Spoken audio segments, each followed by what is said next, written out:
Hi అందరికీ నమస్కారం. ఈరోజు నేను మీకోసం ఒక విచిత్రమైన ఒక ఆసక్తికరమైన సినిమాని తీసుకొచ్చాను. 1980వ సంవత్సరం. అందులోనూ ఒక పాడుబడిన పోస్ట్ ఆఫీసు. ఆ పోస్ట్ ఆఫీసులో అంతు చిక్కని కొన్ని ఉత్తరాలు.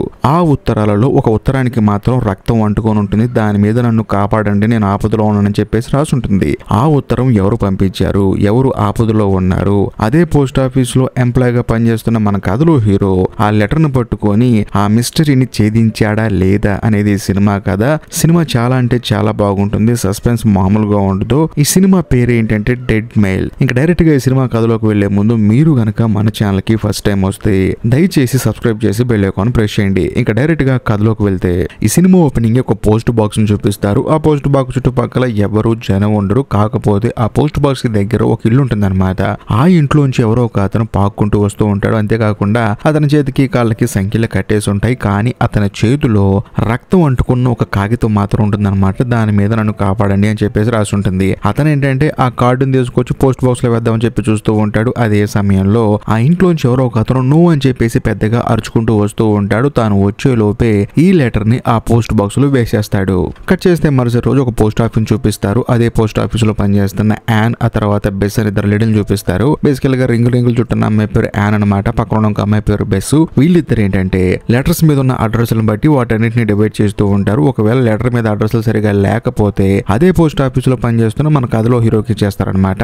అదే సమయంలో వీళ్ళకి ఈ సినిమా స్టార్టింగ్ లో రక్తం అంటుకున్న ఒక కాగితాన్ని పోస్ట్ డబ్బాలో వేసాడు కదా ఒక అతను. ఆ లెటర్ ఇక్కడికి వస్తుంది. వచ్చిన తర్వాత చూసి ఫస్ట్ ఆమె ఏమనుకుంటుందంటే బెస్ ఇదేదో కొంచెం ప్రాంక్ లో ఉందని చెప్పి అంటంతో యాన్ ఏముంటుందంటే అలా ఉండదులే, మనకి ఎందుకులే, ముందు ఇది హీరోకి ఇచ్చేస్తే హీరో కనుక్కుంటాడు ఇది ఎవరిది ఎక్కడి నుంచి వచ్చిందని చెప్పేసి వీళ్ళు ఏం చేస్తారంటే అసలు పేర్లు ఊర్లు సరిగా లేని కొన్ని లెటర్స్ ని హీరోకి ఇచ్చి ఇన్వెస్టిగేట్ చేయమంటారు. ఎందుకంటే వాటిని వాళ్ళు పంపించాల్సిన ప్లేస్ కి పంపించాలి కదా.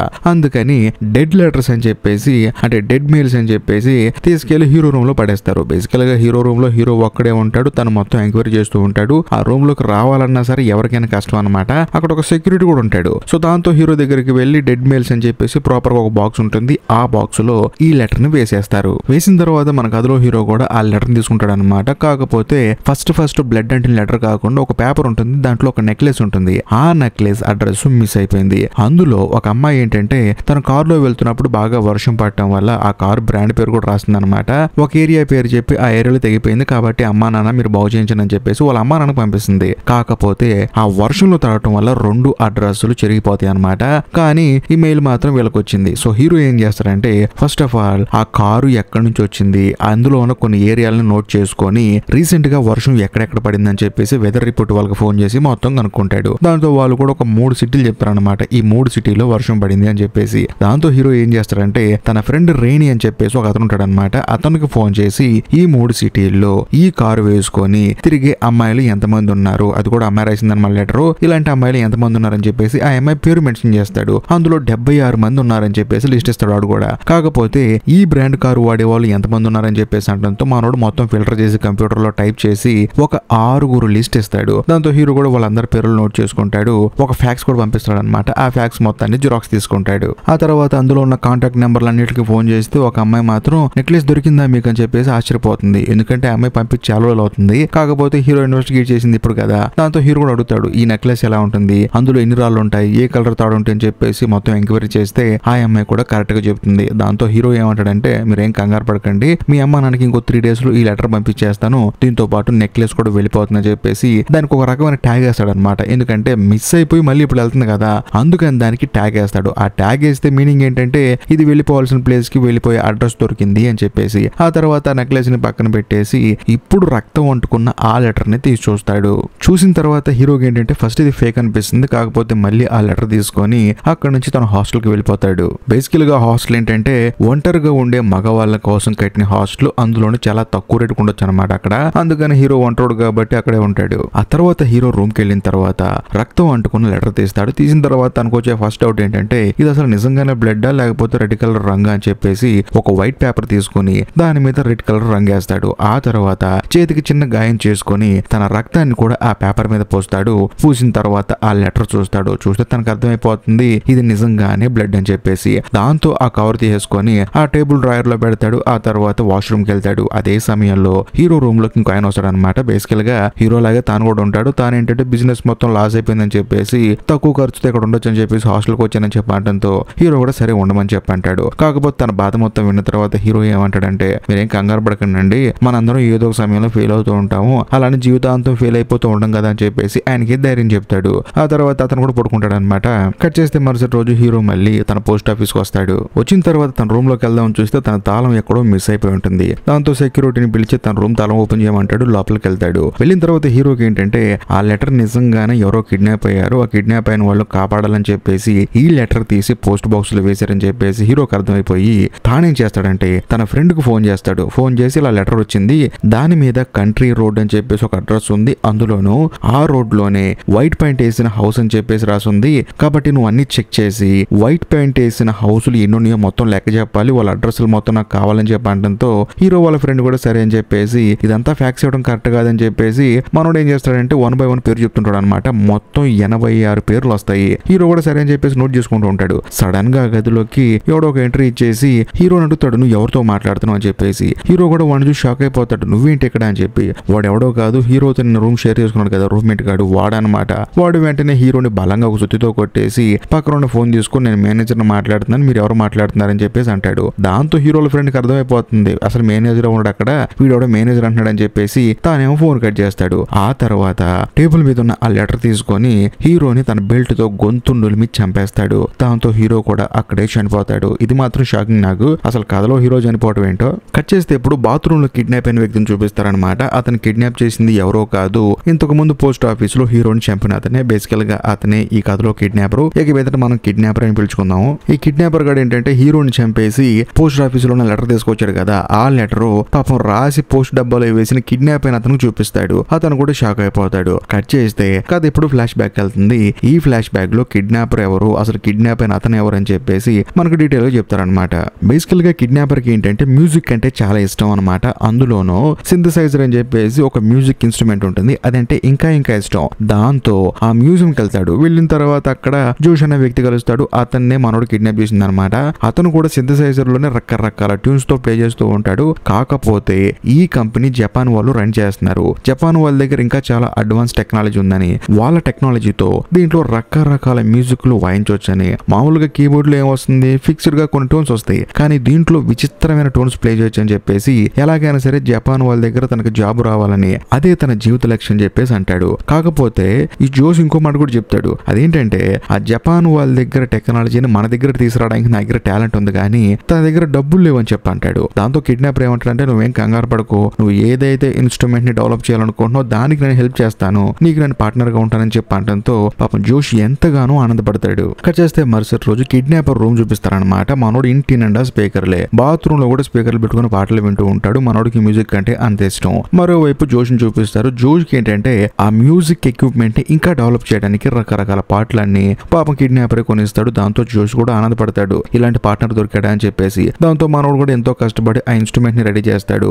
అంతేకాకుండా ఈ గ్యాప్ లో జపాన్ వాళ్ళకు లెటర్ కూడా రాస్తాడు అనమాట. నేను ఒక ఎక్విప్మెంట్ ని డెవలప్ చేస్తున్నాను, అందులో ట్యూన్స్ బాగా వస్తున్నాయని చెప్పేసి వాళ్ళ దగ్గర జాబ్ కోసం అని చెప్పేసి ఒక లెటర్ రాస్తాడు. అలాగే రోజులు గడిచే ప్రాసెస్ లో జోష్ ఏం చేస్తాడంటే డైరెక్ట్ గా కిడ్నాపర్ కు ఫోన్ చేసి తాను ఆ మ్యూజిక్ ఎక్విప్మెంట్ ని కొంచెం ఇంప్రూవ్ చేస్తాడు, అంటే అప్డేట్ చేస్తాడనమాట. అందులోనే కొన్ని ట్యూన్స్ క్రియేట్ చేసి ఒక పాటలా మారుస్తూ ఉంటాడు. దాన్ని ఫోన్ లో కిడ్నాపర్ కు వినిపిస్తాడు. అది విన్న తర్వాత కిడ్నాపర్ ఆనందానికి ఇంకా అవధులే ఉండవు. ఆ తర్వాత తనకు నచ్చిన ఫుడ్ కనుక్కొని దాన్ని కొనుక్కొని తీసుకొచ్చి జోష్ కి ఇస్తాడు. జోష్ కూడా ఎంతగానో ఆనందపడతాడు. కట్ చేస్తే మరుసటి రోజు జోష్ వాళ్ళ ఇంటికి ఒక లెటర్ వస్తుంది అనమాట. అది కూడా జపాన్ వాళ్ళ దగ్గర నుంచి తనని ఇన్వైట్ చేస్తూ తనకి జాబ్ ఇస్తామని చెప్పడంతో జోష్ ఎంతగానో ఆనందపడతాడు. అలా కొంత సమయం గడిచిన తర్వాత అక్కడికి కిడ్నాపర్ వస్తాడు. కాకపోతే ఆ సమయంలో జోష్ బయటికి వెళ్తాడు. అదే సమయంలో టేబుల్ మీద ఉన్న ఆ జపనీస్ కంపెనీ వాళ్ళ ఇన్విటేషన్ లెటర్ చూస్తాడు. చూసిన తర్వాత కిడ్నాపర్ కి అర్థమైపోతుంది ఈ జోష్ గాడు జపాన్ వెళ్ళిపోతాడు అని చెప్పేసి. అంతేకాకుండా మ్యూజిక్ ఎక్విప్మెంట్ తో పాటు కూడా తీసుకొని రమ్మని చెప్పి అంటారు. బేసికల్ గా అక్కడికి వెళ్ళిన తర్వాత మనోడు అక్కడే ఉండిపోతాడు. ఆ ఎక్విప్మెంట్ కూడా వాళ్ళే తీసుకుంటారు, వాళ్ళ బ్రాండ్ వేసుకుని వాళ్ళే అమ్మేసుకుంటారు అని చెప్పేసి ఈ కిడ్నాపర్ చూస్తున్నప్పుడు సడన్ గా అక్కడికి జోష్ వస్తాడు. వచ్చిన తర్వాత నువ్వు జపాన్ వెళ్తున్నావా అని చెప్పేసి అడుగుతాడు. దానికి జోష్ ఏమంటాడంటే నాకు కూడా ఇందాకే తెలిసింది, నీకు చెప్దాం అనుకున్నాను, నువ్వే వచ్చేసావని చెప్పేసి అంటాడు. అప్పుడు ఈ కిడ్నాపర్ ఏమంటాడంటే నువ్వు అక్కడికి వెళ్ళిన తర్వాత నేను బాగా వాడేసుకొని ఆ మ్యూజిక్ ఎక్విప్మెంట్ అమ్మేసుకొని వాళ్ళు బిజినెస్ చేస్తారని చెప్పి అంటంతో ఇది సక్సెస్ అవడానికి కారణం నేను కాదు, నువ్వు కూడా ఉన్నావు, మన ఇద్దరికి షేర్ వస్తుంది కదా అని చెప్పేసి తనని కన్విన్స్ చేయడానికి ట్రై చేస్తూ ఉంటాడు. కాకపోతే కిడ్నాపర్ కి ఏంటంటే డబ్బులు, ఈ మ్యూజిక్ ఎక్విప్మెంట్ అనేది పక్కన పెడితే ఈ జోష్ తో ఫ్రెండ్షిప్ అనేది తన జీవితంలో కొత్త కొత్త మలుపు అనమాట. బేసికల్ గా మనోడు ఇప్పుడు ఒంటరిగా ఉంటాడు. అలాంటి వాడికి మ్యూజిక్ అంటే ఇష్టం ఉన్న ఆ తర్వాత తనని ఒక మనిషిలాగా ట్రీట్ చేసే ఫ్రెండ్ దొరికేసరికి కిడ్నాపర్ ఆనందపడతాడు. కానీ ఇప్పుడు తను జపాన్ వెళ్ళిపోతున్నాడు కదా, అందుకని కిడ్నాపర్ బాధపడుకుంటూ అక్కడ నుంచి తన ఇంటికి వచ్చేస్తాడు. కట్ చేస్తే మరుసటి రోజు జోష్ ఏంటంటే తన బట్టలని ప్యాక్ చేసుకుంటాడు, అన్ని ఎక్విప్మెంట్ ప్యాక్ చేసుకుంటూ ఉంటాడు. కాకపోతే సడన్ గా అక్కడికి కిడ్నాపర్ వస్తాడు అనమాట. వచ్చిన తర్వాత ఇతను కూడా ఆశ్చర్యపోతాడు, నువ్వేంటి ఇక్కడికి వచ్చావని చెప్పేసి. అందులోనూ తను ఏదైతే మ్యూజిక్ ఎక్విప్మెంట్ రెడీ చేస్తున్నాడో ఆ ఎక్విప్మెంట్ కూడా మిస్ అయిపోతుంది. దాంతో జోష్ షాక్ అయిపోతాడు, ఏమైంది ఎక్కడుందని చెప్పేసి. నువ్వేం కంగారు పడుకు, నేను తీసుకెళ్తారా అని చెప్పేసి కిడ్నాపర్ జోష్ తన ఇంటికి తీసుకెళ్తాడు. తీసుకెళ్లిన తర్వాత తన ఇంట్లో ఒక బేస్మెంట్ ఉంటుంది అనమాట. ఆ బేస్మెంట్ లోకి తీసుకెళ్తాడు. తీసుకెళ్లి ఒక టేబుల్ మీద ఉన్న ఆ ఇన్స్ట్రుమెంట్ ను చూపిస్తాడు. అంతేకాకుండా దానికి ఎటువంటి పార్ట్స్ జపాన్ వాళ్ళు ఇస్తారో ఆ పార్ట్స్ అని ఆల్రెడీ మనోడు కొనుక్కొచ్చి అక్కడ పెడతాడు అనమాట. అవి చూసిన తర్వాత జోష్ ఎంతగానో ఆనందపడతాడు. ఎందుకంటే ఇప్పుడు జపాన్ వాళ్ళ దగ్గరికి వెళ్ళి చేయాల్సిన అవసరం లేదు, తను ఇక్కడే ఉండి ఈ ప్రోడక్ట్ తయారు చేయొచ్చు. కాకపోతే జపాన్ వాళ్ళకి నేను వస్తానని చెప్పేసి తాను కూడా అగ్రిమెంట్ లో సైన్ చేశాడు కాబట్టి నేను ఖచ్చితంగా వెళ్లాల్సిందే అని చెప్పేసి అంటాడు ఈ జోష్ గడు. కానీ ఈ కిడ్నాపర్ ఏమంటాడంటే ఇంతటితో మన కాంట్రాక్ట్ ముగిసినట్టేనని చెప్పేసి బాధపడుతూ ఉంటాడు. కానీ జోష్ కేమో తన జీవిత లక్ష్యం అయ్యా, సరే నువ్వేం కంగారు పడుకు, అన్ని ప్యాక్ చేసుకొని చెప్పంటంతో జోష్ కూడా సరే అని చెప్పేసి ఆనందంగా ప్యాక్ చేసుకుంటాడు. సడన్ గా అక్కడ నుంచి బయటకు వద్దాం అనుకుంటే ఆ బేస్మెంట్ కి లాక్ వేసి ఉంటుంది. అప్పుడు అర్థమవుతుంది పాపం జోష్ గడికి వీడు తనని కిడ్నాప్ చేశాడు అని చెప్పేసి. అందులోని జోష్ కి ఏంటంటే ఇంకో బాధ, తను జపాన్ వెళ్ళలేకపోతున్నాను అని చెప్పేసి. కరెక్ట్ గా అదే సమయంలో స్పీకర్ లో నుంచి ఆ కిడ్నాపర్ గడు మాట్లాడతాడు అనమాట, నువ్వేం కంగారు పడకు, నువ్వు నీ జీవిత లక్ష్యాన్ని ఏం కోల్పోలేదు, నీకు కావాల్సిన ప్రతి ఒక్క ఎక్విప్మెంట్ ఇక్కడే పెట్టాను కదా, నువ్వు ఆ మ్యూజిక్ ఇన్స్ట్రుమెంట్ ని అప్డేట్ చెయ్యి, ఏం కాదని చెప్పేసి తనకి ధైర్యం చెప్తూ ఉంటాడు. కాకపోతే జోష్ ఏమో బాధపడుతూ ఉంటాడు. అదే సమయంలో బేస్మెంట్ కి ఆ తర్వాత ఈ కిడ్నాపర్ గడి బెడ్రూమ్ కి ఒక చిన్న కనెక్షన్ ఉంటుంది అనమాట. మధ్యలో ఒక మిర్రర్ ఉంటుంది.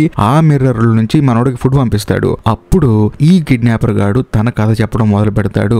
దాన్ని జోష్ కూడా సైలెంట్ గా వింటూ ఉంటాడు. అదేంటంటే బేసికల్ గా ఈ కిడ్నాపర్ గాడు కాలేజీలో చదువుకునేటప్పుడు మనోడికి ఎవరు ఫ్రెండ్స్ ఉండేవాళ్ళు కాదనమాట. మనోడితో కూడా ఎవరు కొంచెం గట్టిగా మాట్లాడేవాళ్ళు కాదు, మనోడు కూడా ఎవరితో మాట్లాడేవాడు కాదు. అలాంటిది ఆ కాలేజీలో తనకి ఒక బెస్ట్ ఫ్రెండ్ పరిచయం అయ్యాడు. వాడు పరిచయం అయిన తర్వాత మనోడి జీవితం మారిపోయింది. మనోడికి ఏంటంటే కాలేజీ రావడానికి ఒక మీనింగ్ అనిపించింది. కాకపోతే కొన్ని రోజుల తర్వాత వాడికి ఏదో పర్సనల్ ప్రాబ్లం ఉండటం వల్ల, అందులోనూ మనోడికి ఏంటంటే ఒక స్పెషల్ స్పోర్ట్ అంటే చాలా ఇష్టం అనమాట. దానికోసం అని చెప్పేసి వేరే కంట్రీ వెళ్ళిపోయాడు. అప్పుడు మళ్ళీ మనోడు ఒంటరోడైపోయాడు. ఆ తర్వాత మనోడు ఏంటంటే ఒంటరితనం నుంచి బయటపడలేక చాలా ఇబ్బంది పడుతున్నప్పుడు మనోడికి ఒక మ్యూజిక్ మాత్రమే సపోర్ట్ గా ఉంది. అంటే పాటలు విన్నప్పుడు, మ్యూజిక్ విన్నప్పుడు తనకి ఏంటంటే తనను తాను మర్చిపోతూ ఉంటాడు. అలాంటి సమయంలోనే సింథసైజర్ మార్కెట్ లో, అంటే ఈ మ్యూజికల్ ఇన్స్ట్రుమెంట్ మార్కెట్ లో ఈ జోష్ పరిచయం అయ్యాడు. పరిచయం అయిన తర్వాత తాను వాయించే మ్యూజిక్ అవ్వచ్చు, తాను క్రియేట్ చేయాలనుకున్న మ్యూజిక్ అవ్వచ్చు, తన జీవిత లక్ష్యం అవ్వచ్చు, తనకి నేను సపోర్ట్ చేస్తానని చెప్పేసి తనకి మనోడు సపోర్ట్ చేయడం స్టార్ట్ చేశాడు. అంతేకాకుండా బేసికల్ గా నువ్వు నీ జీవిత లక్ష్యాన్ని చేరుకోవటం అనేది నీ లక్ష్యం అవ్వచ్చేమో కానీ నాకు నువ్వు ఒక బెస్ట్ ఫ్రెండ్వి, అందులోనూ నువ్వు ఒక కుటుంబ సభ్యుడివి. అలాంటి నీకు నేను చాలా చేస్తున్నాను. కానీ నా కాలేజీ ఫ్రెండ్ గాడు నన్ను వదిలేసి వెళ్ళిపోయినట్లు నువ్వు మళ్ళీ జపాన్ వెళ్ళిపోతున్నా అనేసరికి నాకు ఎంతగానో బాధ అనిపించింది. నా జీవితం మీద నాకే విరక్తి పుట్టింది. ఎందుకంటే నాకంటూ ఈ భూమి మీద ఎవరు లేరు, కేవలం మ్యూజిక్ అండ్ నువ్వు మాత్రమే ఉన్నారని చెప్పేసి చాలా ఎమోషనల్ గా ఈ కిడ్నాపర్ గాడు కింద ఉన్న జోష్ చెప్తూ ఉంటాడు. ఇదంతా విన్న తర్వాత జోష్ కూడా ఆశ్చర్యపోతాడు, ఏంటి వీడు వెనకాల ఎంత కథ ఉందా అని చెప్పేసి. అంతేకాకుండా నువ్వు సక్సెస్ అవడం నాకు కావాలని చెప్పేసి జపాన్ నుంచి ఎక్విప్మెంట్స్ తీసుకొచ్చి నీకు ఇచ్చాను. నువ్వు చేయాల్సిన పని ఏంటంటే నీకు నచ్చినట్లుగా ఆ మ్యూజిక్ ఇన్స్ట్రుమెంట్ ని డిజైన్ చేసుకో, అప్డేట్ చేసుకో, మంచి పేరు సంపాదించుకో, కానీ నువ్వు నాకు దూరం అవద్దని చెప్పేసి అంటంతో జోష్ కి బాగా అర్థమైపోతుంది వీడు తనని ద్వేషించట్లేదు, ఓవర్ గా ప్రేమిస్తున్నాడని చెప్పేసి. ఆ తర్వాత జోష్ కూడా కొంతసేపు ఆలోచించి లెగిసి ఆ మ్యూజిక్ ఇన్స్ట్రుమెంట్ మీద పనిచేస్తూ ఉంటాడు. ఇది చూసిన తర్వాత కిడ్నాపర్ గాడికి ఆనందం ఆగదనుకోండి. తాను కూడా అమ్మాయి వీడు పని చేసుకుంటాడని చెప్పేసి వెళ్లి ప్రశాంతంగా పడుకుంటాడు. అదండి సంగతి. కాకపోతే జోష్ కి ఏంటంటే ఎలాగైనా సరే ఎక్కడి నుంచి తప్పించుకోవాలని చెప్పేసి మనసులో ఒక బాధ ఉంటుంది. ఆ బాధ ప్రాణంలాగా బయటకు వచ్చేస్తుంది అనమాట. అదే రోజు సాయంత్రం ఆ బేస్మెంట్ లో ఒక గ్యాస్ కట్టర్ ఉంటుంది. దానితో గేట్ ని కట్ చేసుకుని వెళ్దామని చెప్పేసి నిప్పంటిచ్చేసి గేట్ ని కట్ చేద్దామని చూస్తాడు. కానీ కాకపోతే కింద బేస్మెంట్ మొత్తం పొగలు వచ్చేసి ఫైర్ అలారం మోగుతుంది. ఈ అలారం సౌండ్ విని బయటకు వచ్చిన కిడ్నాపర్ గడి కోపం వచ్చేసి అసలు ఏం చేస్తున్నావు నువ్వు అని చెప్పేసి కిందకు వచ్చి చూస్తే మనోడు స్లో తప్పి పడిపోయి ఉంటాడు. వెంటనే కాళ్ళు చేతులు కట్టేసి తీసుకొచ్చి బాత్రూమ్ లో పడేస్తాడు. మనోడికి మెలుకొచ్చి చూస్తే బాత్రూమ్ లో కాళ్ళు చేతులు కట్టి పడేస్తే కనీసం కదలటానికి కూడా ఛాన్స్ లేకుండా ఉంటుంది. ఇక్కడ నుంచి తప్పించుకొని పారిపోలేనని చెప్పేసి మనోడు మెంటల్ గా ఫిక్స్ అయిపోతాడు. అదే సమయంలో బాత్రూమ్ లో స్పీకర్లు పెట్టుకున్నాడు కదా, ఆ స్పీకర్ల నుంచి ఈ కిడ్నాపర్ మాట్లాడతాడు అనమాట. నీకేమన్నా బుద్ధుందా అసలు, నువ్వు కింద మంటలు పెట్టావు, దానివల్ల మ్యూజిక్ ఇన్స్ట్రుమెంట్ మొత్తం పాడైపోయింది, ఒకవేళ పాడైపోతే ఏంటి మన పరిస్థితి అని చెప్పేసి బేస్మెంట్ లో మొత్తం నేను సెట్ చేసేంత వచ్చేంత వరకు నువ్వు బాత్రూంలో ఉండాలని చెప్పేసి తనని బాత్రూంలో ఉంచుతాడు. ఆ తర్వాత కిందకి వెళ్ళి మొత్తం రెడీ చేస్తూ ఉంటాడు. కావాల్సిన సామాన్లు కొనుక్కొద్దాం అని చెప్పేసి మార్కెట్కి వెళ్తాడు. ఈ గ్యాప్ లో ఈ కిడ్నాపర్ గారి నుంచి ఎలాగైనా తప్పించుకోవాలని చెప్పేసి జోష్ ఏం చేస్తాడంటే బాత్రూమ్ విండోలో నుంచి బయటకు చూస్తాడు. కరెక్ట్ గా అదే సమయంలో బయట పోస్ట్ బాక్స్ ఉంటుంది. ఆ బాక్స్ నుంచి లెటర్ తీస్తున్న ఆ పోస్ట్ మ్యాన్ ఉంటాడు అనమాట. పెద్ద పెద్దగా అరుస్తాడు, కాపాడండి కాపాడండి అని చెప్పేసి. కానీ ఒక్క మాట కూడా ఇంట్లో నుంచి బయటికి వెళ్ళదు. అంటే అవతల వాడికి వినపడదు అనమాట. అరిచి అరిచి నోరు నెబ్బుట్టి పాపం మనోడు సైలెంట్ అయిపోతాడు. అలా కొంత సమయం గడిచిన తర్వాత కిడ్నాపర్ కూడా ఇంటికి తిరిగి వస్తాడు. తిరిగి వచ్చిన తర్వాత జోష్ కి ఇష్టమైన ఫుడ్ తీసుకొచ్చి బాత్రూమ్ లో పెట్టి ప్రశాంతంగా తిని పడుకో అని చెప్పి అంటాడు. ఎంత ప్రేమో. కట్ చేస్తే మరుసటి రోజు మళ్ళీ ఆ కిడ్నాపర్ ఏదో పని ఉండి బయటికి వెళ్తాడు అనమాట. ఇదే మంచి సమయం అని చెప్పేసి జోష్ ఏం చేస్తాడంటే తన కాళ్ళకి చేతులకు కట్టేసిన చైన్ ని బలంగా లాగుతాడు. వాష్ బేసిన్ పైపు ఇరిగి బయటకు వస్తుంది. దాంతో మనోడు అక్కడ నుంచి బయటకు వచ్చేసి first of all tissue paper box ఒకటి ఉంటుంది అనమాట. ఆ బాక్స్ ఒక మొక్క చింపేసి దాని మీద నేను కిడ్నాప్ అయ్యాను అని చెప్పేసి ఆ ఏరియా పేరు, ఆ ఇల్లు ఎలా ఉంటుందో రాసేసి మనోడు పోస్ట్ బాక్స్ లో వేద్దాం అని చెప్పేసి బయటకు వెళ్తాడు. ఈ గ్యాప్ లో ఇంటి వెనకాల నుంచి లోపలికి వచ్చిన ఈ కిడ్నాపర్ గాడు చూసి షాక్ అయిపోతాడు అనమాట. లోపలంతా చెల్లచెదురుగా ఉంటుంది. అందులోనూ ఈ జోష్ గడు కనిపించడు. పరిగెత్తుకుంటూ బయటకు వచ్చి చూస్తే మనోడు పోస్ట్ బాక్స్ లో ఆల్మోస్ట్ వేసేస్తాడు. నో అని చెప్పేసి పెద్దగా అరుస్తాడు. కానీ జోష్ ఆ లెటర్ పోస్ట్ బాక్స్ లో వేసేస్తాడు. వేసిన తర్వాత ఏం జరిగిందో మీ అందరికీ తెలుసు. అది జరిగిన సంగతి. ఆ తర్వాత ఈ కిడ్నాపర్ గాడు హీరోని ఫాలో చేసి హీరోనే ఆ పేపర్ తీసుకుంటాడని చెప్పి అబ్జర్వ్ చేసి హీరో ఏ హోటల్లో స్టే చేస్తున్నాడో కనుక్కొని అదే హోటల్లో అదే హీరో ఉండే రూమ్ లో తాను కూడా ఒక బెడ్ తీసుకొని హీరో దగ్గర ఉన్న తాళాన్ని కొట్టేసి, అంటే ఇప్పుడు హీరో నా తాళం లేదని చెప్పేసి సెక్యూరిటీ గార్డ్ని పిలిచి తాళం ఓపెన్ చేయించాడు కదా రూమ్ ది, ఆ తాళం కొట్టేసింది ఎవరో కాదు కిడ్నాపర్ గాడే అనమాట. వాడు మెల్లగా లోపలికి వచ్చి హీరో మీద అటాక్ చేసి హీరోనే చనిపోయేలా చేశాడు. అదండి జరిగిన సంగతి. కట్ చేస్తే కాదు ఇప్పుడు ప్రెజెంట్ కి వస్తుంది. ప్రెజెంట్ లో హీరోని చంపిన తర్వాత కిడ్నాపర్ గాడు ఏం చేస్తాడంటే అక్కడ నుంచి పారిపోదాం అనుకుంటాడు. కానీ కరెక్ట్ గా అదే సమయానికి ఈ సెక్యూరిటీ గార్డ్ వస్తాడు అనమాట. వచ్చిన తర్వాత ఎవడరా నువ్వు అని చెప్పేసి మా సార్ని చంపేసావని చెప్పేసి డ్రిల్లింగ్ మిషన్ తీసుకొని భుజం మీద గుచ్చేస్తాడు. దాంతో కిడ్నాపర్ కోపం వచ్చేసి అదే బెల్ట్ తీసుకొని మళ్ళీ ఆ సెక్యూరిటీ గార్డ్ ని కూడా అక్కడే చంపేస్తాడు. ఆ తర్వాత డ్రిల్లింగ్ మిషన్ కి ఇనుము ఉంటుంది కదా, దానికి తన బ్లడ్ ఉందని చెప్పేసి దాన్ని తీసుకుని పాకెట్లో వేసుకుంటాడు. అంతేకాకుండా ఆ రూమ్ తాళం కూడా యాజ్ ఇట్ ఈస్ గా హీరో దగ్గర ఉన్న తాళాల్లో కలిపేస్తాడు. ఇంకా ముఖ్యంగా ఎవరు లేని సమయం చూసి అక్కడ నుంచి తప్పించుకొని పారిపోతాడు. పారిపోయిన తర్వాత వీడు ఒక అద్భుతమైన విషయం చేస్తాడండి, మామూలుగా ఉండదు. అదేంటంటే ఇప్పుడు హీరోని అక్కడ ఉన్న సెక్యూరిటీని చంపేసి వీడు వచ్చేసాడు కదా, అలా చంపిన కిల్లర్ గాడు ఎవడు అని చెప్పేసి పోలీసులు ఇన్వెస్టిగేట్ చేస్తారు కదా, వాళ్ళు చేస్తారని ముందే ఊహించి ఈ సినిమా స్టార్టింగ్ లో ఒక చైన్ ఉంది కదా, అది ఏ అడ్రస్ తెలియక హీరో మొత్తం డీల్ చేశాడు కదా, 2 రోజుల్లో పంపించేస్తానని చెప్పేసి ఆ చైన్ ని దొంగతనం చేశాడు. సో దొంగతనం చేయడానికి వచ్చిన వాడు చైన్ దొంగతనం చేసి వీళ్ళిద్దరిని చంపేసి వెళ్ళిపోయాడని చెప్పేసి మనోడు అక్కడ ఒక సిచ్యువేషన్ ని క్రియేట్ చేస్తాడు. అంతేకాకుండా ఇంటికి వచ్చిన తర్వాత ఆ నెక్లెస్ ని మంటల్లో కరిగించేస్తాడు. ఆ తర్వాత ఇంట్లో ప్రశాంతంగా ఉంటాడు. అదండి సంగతి. మనోడు చేసిన తప్పుని వేరే వాడు చేశాడు అన్నట్టు క్రియేట్ చేశారు. ఈ గ్యాప్ లో ఆ లోపల ఉన్న యానీ, ఆ తర్వాత బెస్ వీళ్ళిద్దరు పోస్ట్ ఆఫీస్ లోకి వెళ్తారు కదా. వెళ్ళిన తర్వాత 2 శవాలు చూసి షాక్ అయిపోతారు. పోలీసులకి కంప్లైంట్ ఇస్తారు. దాంతో వాళ్ళు కూడా ఇన్వెస్టిగేట్ చేస్తూ ఉంటారు. అదే సమయంలో యాన్కి ఏంటంటే డెడ్ మెయిల్స్ లో ఉండాల్సిన చైన్ మిస్ అయిపోయిందని తెలుస్తుంది. ఆ తర్వాత పోలీసులకు కూడా ఈ విషయం చెప్తుంది అనమాట, దొంగతనానికి వచ్చిన వాళ్ళు పనిచేశారు అని చెప్పేసి. కానీ కథలో ఇక్కడే ఒక హైలైట్ పాయింట్ ఏంటంటే హీరో వాళ్ళ ఫ్రెండ్ ఒక అతను ఉంది కదా, అతను ఏం చేస్తాడంటే ఆ కిల్లర్ గాడు ఎవడు అని చెప్పేసి ఎంక్వైరీ చేస్తాడు. ఎందుకంటే హీరోని కొట్టి ఎవరితో మాట్లాడుతున్నావు నువ్వు అని చెప్పేసి ఆ ఫోన్ తీసుకొని నేను మేనేజర్ని మాట్లాడుతున్నానని చెప్పాడు కదా. బేసికల్ అక్కడ మేనేజర్ ఎవడు లేడు, కానీ వాడే కిల్లర్ గాడు అని చెప్పేసి హీరో వాళ్ళ ఫ్రెండ్ కి అర్థమైపోతుంది. వాడి కోసం హీరో వాళ్ళ ఫ్రెండ్ తన బ్రెయిన్ ఉపయోగించడం మొదలు పెడతాడు. ఇంకా ముఖ్యంగా ఆ కిల్లర్ గాడు ఖచ్చితంగా కౌంటీ రోడ్ లో ఉన్న వైట్ కలర్ పెయింట్ వేసిన ఇల్లు వాడే అయి ఉంటాడని చెప్పేసి హీరో వాళ్ళ ఫ్రెండ్ కి అర్థమైపోతుంది. ఎందుకంటే మనోడే కదా అక్కడున్న 83 ఇల్లుల అడ్రస్ ఇచ్చింది, వాళ్ళలో ఖచ్చితంగా ఎవడో ఒకడు కిల్లర్ గాడే ఉంటాడని చెప్పేసి మనోడికి క్లియర్ కట్ గా అర్థమైపోతుంది. ఆ తర్వాత తానేం చేస్తాడంటే ప్రతి ఒక్కరికి ఫోన్ చేస్తాడనమాట. ఆ 83 మందికి ఒక్కొక్కరికి ఫోన్ చేసి నేను పెయింట్ కంపెనీ నుంచి మాట్లాడుతున్నానండి, మా దగ్గర పెయింట్ కొన్నట్టు మీ నెంబర్ ఉందండి, ఇంతకు మీరు ఏ పెయింట్ వాడుతున్నారని చెప్పేసి అందరిని అడుగుతారు. అందరూ ఏంటంటే వైట్ పెయింట్ అని చెప్తాడు. కానీ ఈ గ్యాప్ లో ఆ కిడ్నాపర్ గాడు కూడా కాల్ చేస్తాడు. కానీ వాడు మాత్రం చాలా టెన్షన్ గా పెయింట్ లేదు గీంట్ లేదని చెప్పేసి కంగారు పడుతూ ఏ పెయింట్ వేసాను నాకే తెలియదు అని చెప్పేసి ఫోన్ కట్ చేస్తాడు. సో బేసికల్ గా హీరో వాళ్ళ ఫ్రెండ్ కి ఏంటంటే ఒక 4 మీద డౌట్ వస్తుంది అనమాట. ఆ డౌట్ వచ్చిన వాళ్ళల్లో ఈ కిడ్నాపర్ గార్డ్ నెంబర్ కూడా నోట్ చేసి పెట్టుకుంటాడు.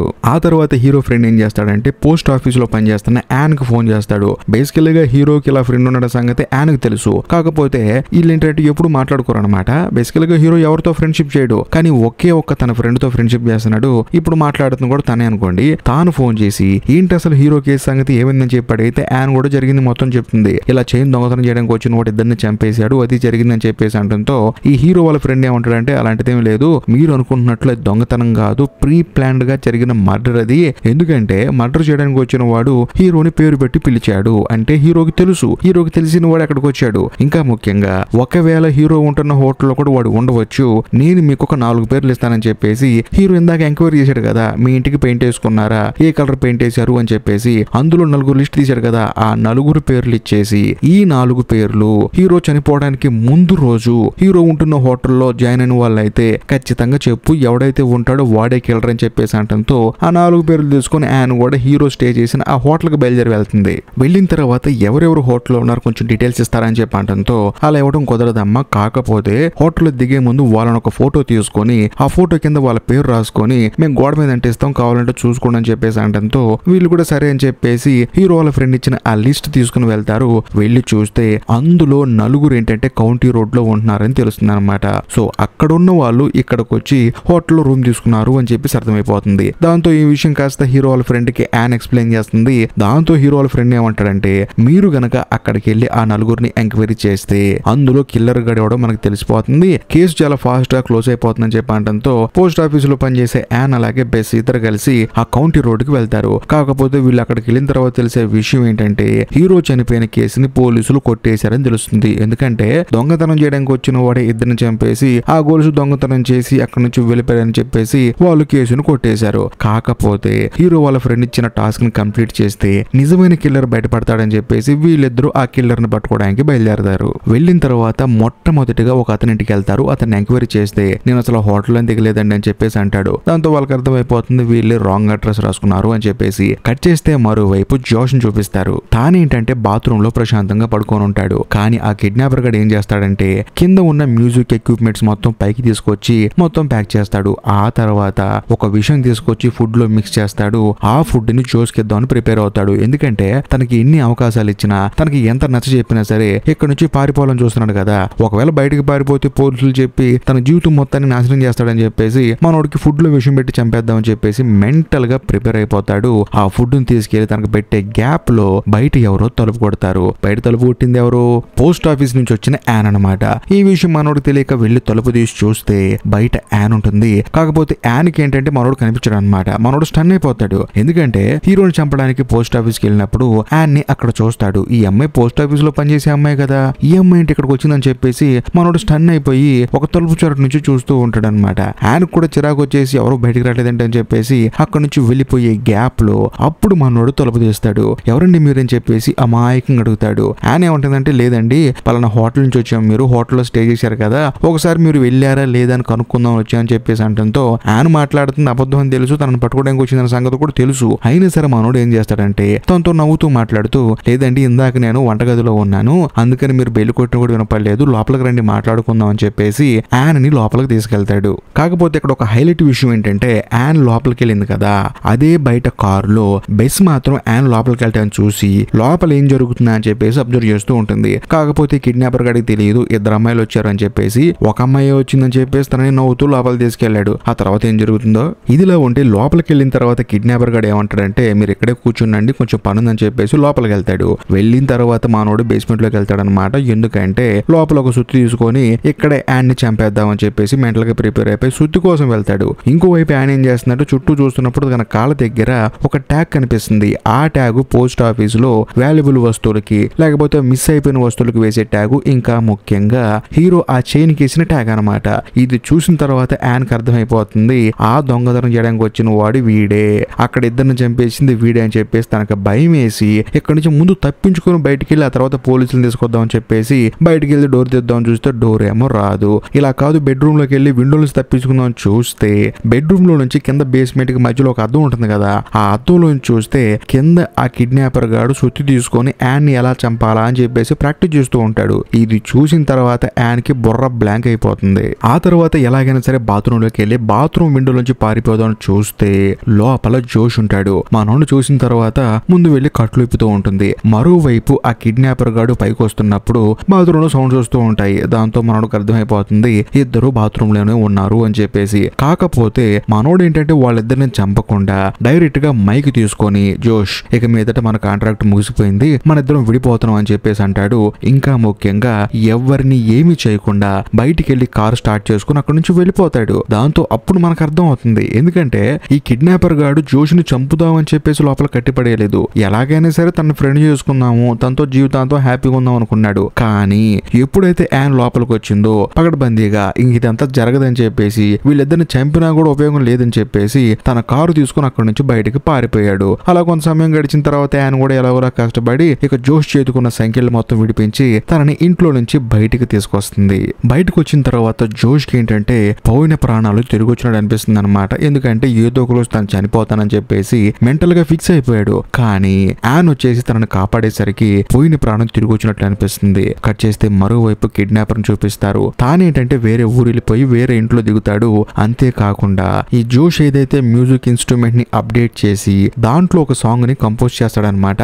ఆ సాంగ్ ని జపాన్ వాళ్ళకి పంపించాడు. అది నచ్చే మనోడిని జపాన్ కి రమ్మన్నారు. ఆ క్యాసెట్ ని మనోడు ప్లే చేసుకుంటూ ఆ ఫుడ్ ని ముందు పెట్టుకుంటాడు. అదే సమయంలో టేప్ రికార్డర్ లో జోష్ కంపోజ్ చేసిన ఆ సాంగ్ ప్లే అవుతుంది. ఆ సాంగ్ ప్లే అయ్యేటప్పుడు జోష్ ఏమంటాడంటే ఈ సాంగ్ పేరు నా ఫ్రెండ్ పేరు అని చెప్పేసి కిడ్నాపర్ పేరు చెప్తాడు. ఎందుకంటే ఈ ఎక్విప్మెంట్ రెడీ అవడానికి కారణమే కిడ్నాపర్ కదా, అందుకని ఈ పాటకి తన పేరు పెట్టానని చెప్పేసి మ్యూజిక్ ని వాయిస్తూ ఉంటాడు. ఆ వచ్చే మ్యూజిక్ ని వింటూ చాలా ఎమోషనల్ గా విషం కలిపిన ఫుడ్ ని తాను తింటూ ఉంటాడు. ఇంతటితో సినిమా అయిపోతుంది. సో బేసికల్ గా ఈ సినిమాలో నాకు నచ్చడానికి మెయిన్ రీజన్ ఏంటంటే ఏ మనిషి చెడ్డవాడు కాదు. తనకి కావాలి అనుకున్నది తనకు దూరం అయిపోయినప్పుడు వాడిలో ఉన్న భయంకరమైన రాక్షసుడు అనేవాడు బయటకు వస్తాడు. అది డబ్బు అవ్వచ్చు, లేకపోతే ఒక మనిషి అవ్వచ్చు, ఏదైనా సరే తాను కోరుకున్నది దూరమైనప్పుడు వాడిలో ఉన్న రాక్షసుడు బయటకు వస్తాడు. సో బేసికల్ గా ఈ సినిమా మీకు కూడా ఇలాగే అర్థమైతే మాత్రం ఖచ్చితంగా లైక్ చేయండి. మీ ఫ్రెండ్స్ అండ్ ఫ్యామిలీ మెంబర్స్ కి షేర్ చేయండి. ఈ వీడియో నచ్చకపోతే నిర్మోహమాటంగా కామెంట్ చేయండి, నేనేం ఫీల్ అవును.